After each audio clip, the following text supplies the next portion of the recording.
Hey everyone, buckle up because we're diving headfirst into the exhilarating world of European football. That's right, we're talking everything from Ballon d'Or shockers to those managerial merry-go-rounds that just keep spinning. Exactly.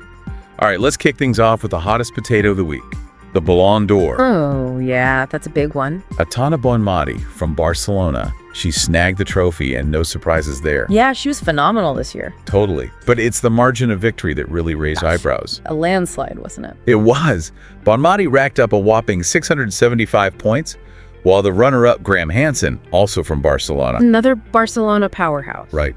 She got 392. Now look, both players had stellar seasons. Absolutely top-tier performances. But that point difference, I mean, it's got people talking. It sparked a real debate, hasn't it? For sure. And it makes you wonder, right? Are all the voters as tuned into the nuances of women's football as they are with the men's game? Interesting point. Because, let's be real, Hansen was an absolute beast on the pitch this year. She was unstoppable. So to see her trailing so far behind Bonmatí in the voting, It does raise some questions. It really does. Okay, let's shift gears from potential controversy to full-blown managerial drama. Sounds good. I'm ready for the drama. We're heading over to Italy, where Serie A never disappoints in that department. Never a dull moment in Serie A.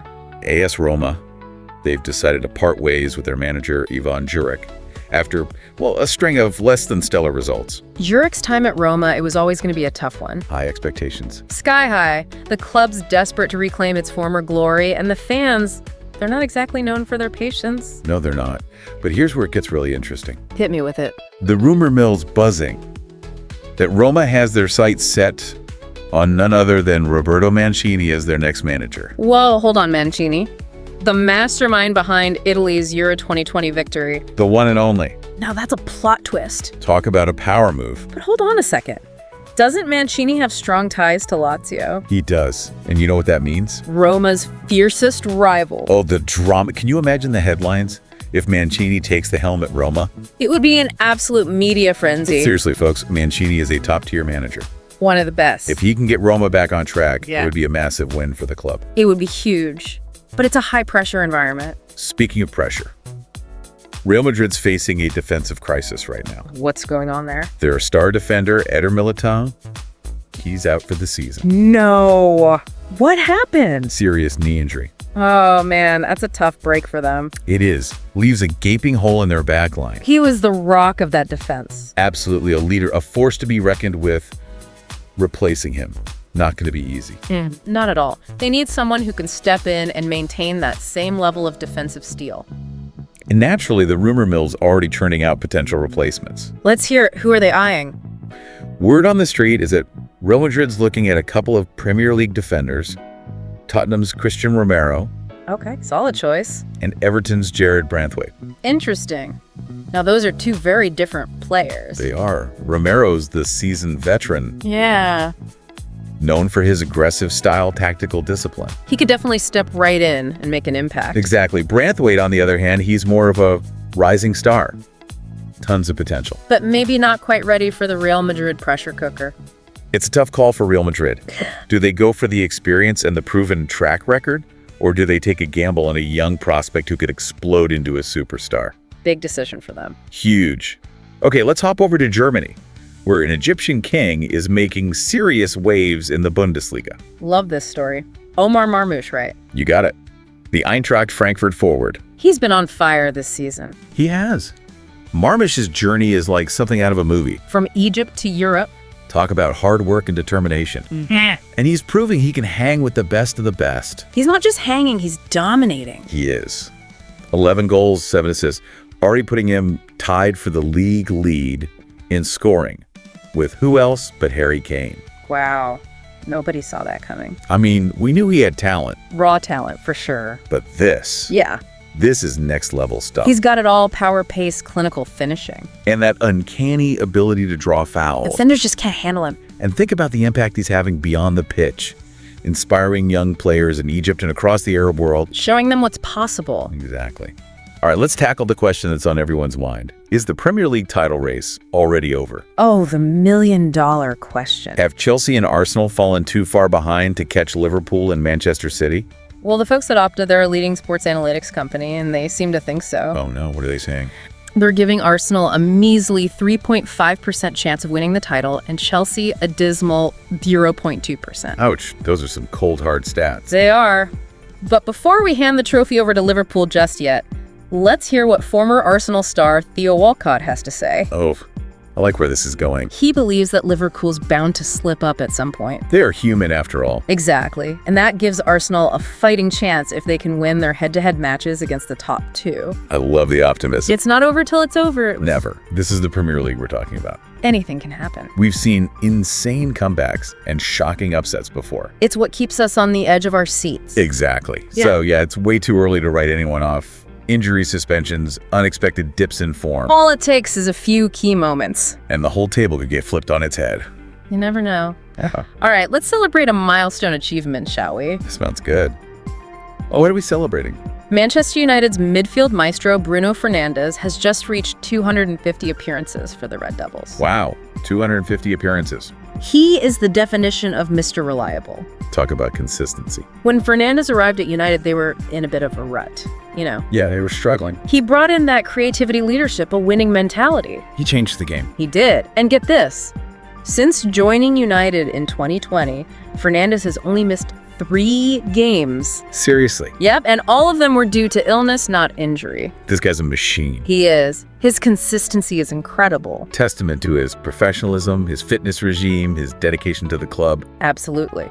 And let's not forget the support system he's got. His family. Yeah, they play a huge role in his success, providing that stability and support he needs to perform at his best week after week. Love that. Okay. Get ready for an intriguing comparison. Oh, I love these. Lay it on me. Theo Walcott, remember him. Of course. He knows a thing or two about being a top striker, and he sees shades of the legendary Thierry Henry in Newcastle's Alexander Isak. Whoa.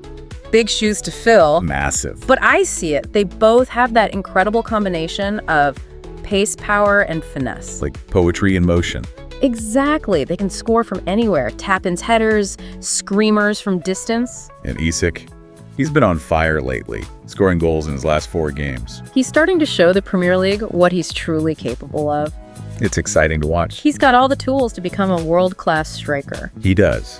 The key will be consistency and, further developing his game. If he can maintain this form and keep refining those skills, He could reach the heights of Henry.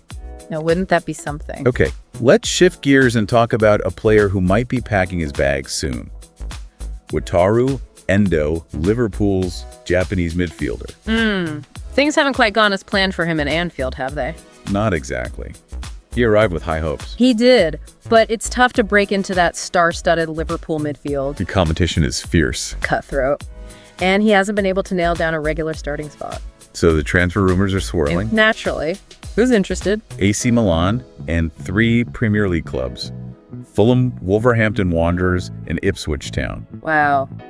A move away from Liverpool might be the best thing for his career right now. I think so. He needs consistent playing time to develop and reach his full potential. Agreed. It'll be fascinating to see where he lands. Does he stick with the Premier League? Or does he take on a new challenge in Serie A with AC Milan? Tough decision. It is. All right, some unfortunate news, folks. Barcelona's teenage sensation, Lamine Yamal. What happened? He's sidelined for at least 2 to 3 weeks with a hamstring injury. Oh no, not Yamal. Tough break for both him and the club. He's been a revelation this season. He has. Won the prestigious Golden Boy Award, established himself as a key player, His absence is going to be felt. especially with those crucial matches coming up. Which ones will he miss? Some important La Liga and Champions League fixtures, as well as Spain's upcoming Nations League games. That's a big blow for them. It is. It's a shame to see such a bright young talent sidelined. Absolutely. But hopefully he'll bounce back stronger than ever. Here's to a speedy recovery. Barcelona, they'll have to rely on their depth now. It's an opportunity for other players to step up and prove themselves. It is. Well, folks, that's a wrap for part 1 of our European football extravaganza. But don't worry, there's much more to come. We'll be back soon with part 2, where we'll dive even deeper into the storylines that are shaping the beautiful game. Can't wait. Welcome back to our deep dive into all things European football. We're picking up right where we left off with more exciting stories and insightful analysis. You got it. We just finished discussing the impact of Bruno Fernandes on Manchester United. And speaking of impact, or lack thereof, Let's turn our attention to Chelsea. It's been a bit of a roller coaster season for them, hasn't it? It certainly has. They've shown those flashes of brilliance, but also some baffling inconsistencies. I mean, Chelsea fans must be wondering which version of their team will show up each week. And the pressure is definitely mounting on their manager, Enzo Maresca. Absolutely. The rumor mill is already buzzing with speculation about his future if those results don't improve soon. Right. Maresca, he's a talented manager. Oh, absolutely. But he inherited a squad that's undergone a ton of changes recently. Yeah, it takes time to build that chemistry and establish a clear tactical identity. It does. And Chelsea's expectations, they're always sky high. Trophies are bust. Exactly. Anything less is seen as a failure. That kind of pressure, it can be overwhelming for any manager. It's a tough gig. On a more positive note, let's talk about a team that's been exceeding expectations. Oh, I like this. Who are we talking about? Newcastle United. They've quietly become a force to be reckoned with, haven't they? Absolutely. Under Eddie Howe, they've transformed from relegation candidates to top 4 challengers. It's incredible. They've got that solid squad, a clear identity, and their fan base. Oh, they're passionate. They make St. James Park a fortress. A tough place to play, for sure. And they've been smart with their spending, too. They have. They're bringing in players who fit Howe's system perfectly. And not afraid to invest in young talent. They're building for the future while still competing in the present. So is this just a temporary surge, or are we witnessing the emergence of a new Premier League powerhouse? It's hard to say for sure, but I mean, their success seems sustainable. it does. They've got the right manager, the right players, and that incredible support structure. It's an exciting time to be a Newcastle fan. They're playing attractive football, they're winning games, and they're finally back among the elite. Now, let's shift our focus to Germany, where Bayern Munich's dominance is being challenged by, a familiar foe, Oh, I know what you're talking about. RB Leipzig. They've been a thorn in Bayern's side for a few years now. They have. And this season, they've got a secret weapon, Tell me more. Xavi Simons. Ah, the Dutch Wonderkid. The one and only. He's been running riot in midfield. Simons, he's a special talent. He is. Incredible vision, silky skills, and a knack for scoring those spectacular goals. Drawing comparisons to legends like Iniesta and Messi. And he's still only 20 years old. It's insane. RB Leipzig has done a fantastic job nurturing his development. Giving him the freedom to express himself on the pitch. They've created an environment where young players can truly thrive. And Simons, he's a prime example of their success in developing top-class talent. So the question is, Can RB Leipzig, with Simons leading the charge, finally dethrone Bayern Munich? and break their stranglehold on the Bundesliga. It would be a monumental achievement. Bayern, they're a formidable opponent. They are.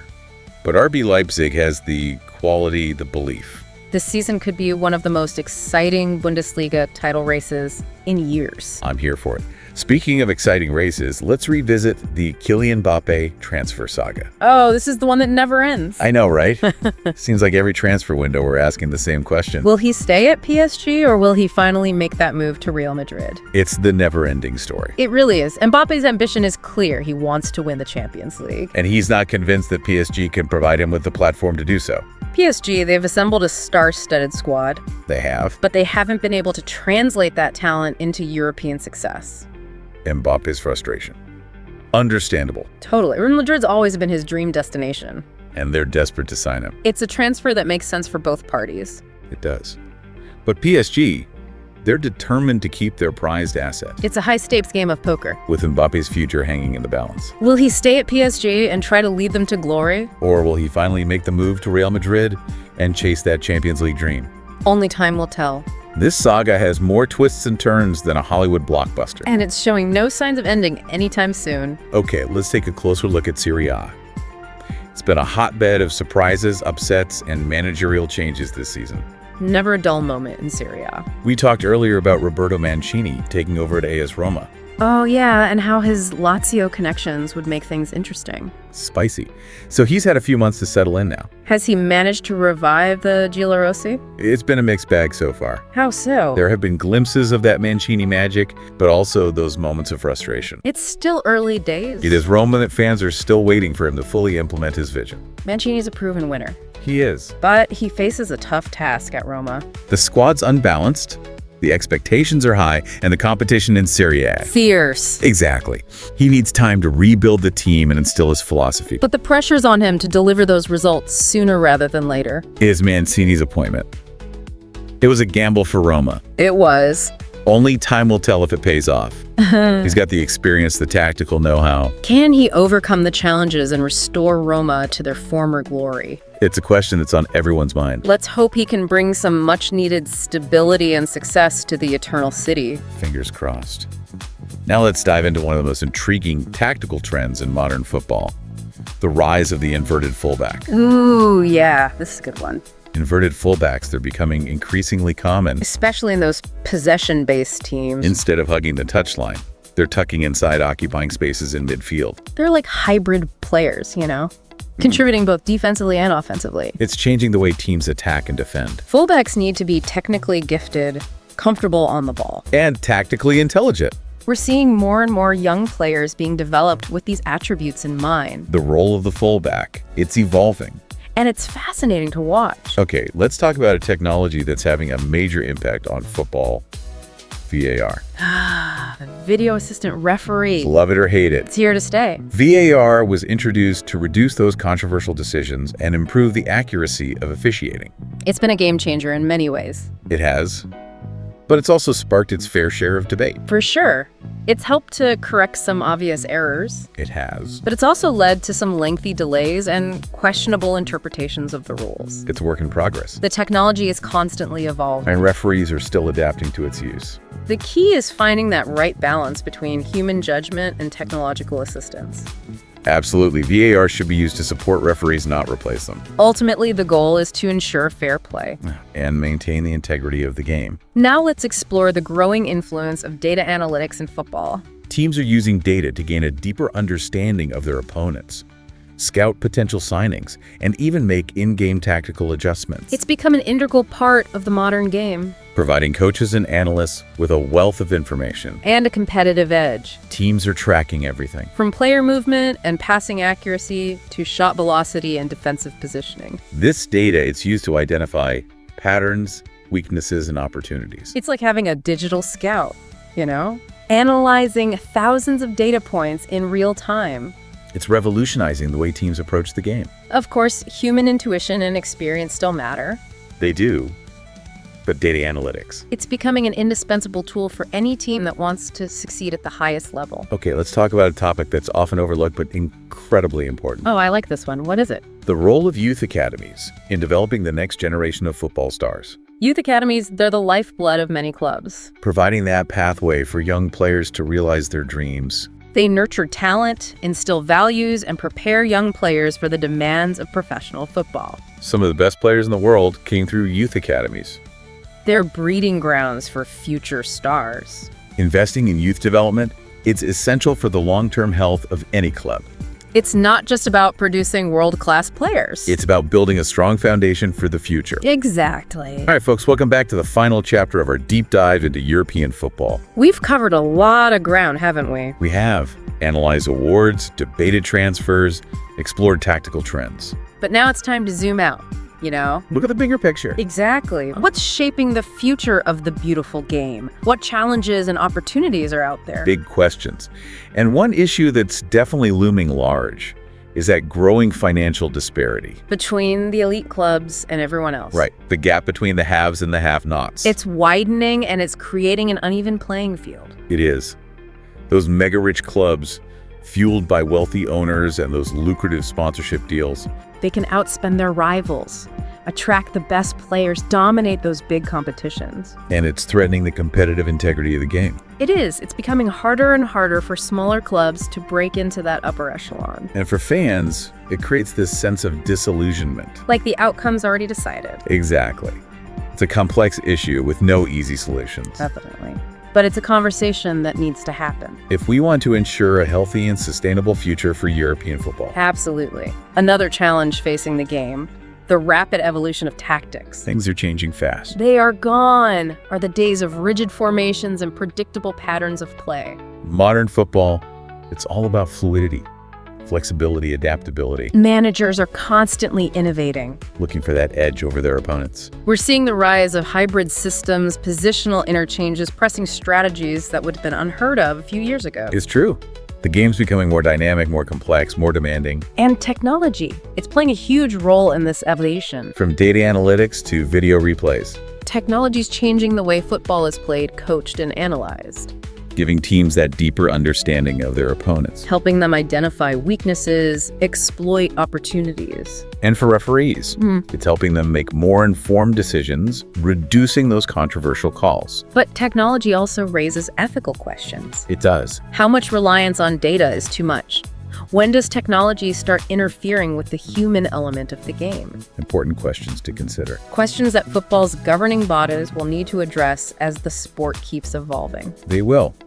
The goal should be to use technology to enhance the game, not detract from it. So what does the future hold for European football? It's a time of great uncertainty. But also great excitement. The challenges are real, but so are the opportunities. The game's evolving at a breakneck pace. Who knows what the next few years will bring? One thing's for sure, though. What's that? European football will continue to captivate and inspire us. With that unique blend of athleticism, artistry, and passion. It's a sport that transcends borders, unites people from all walks of life.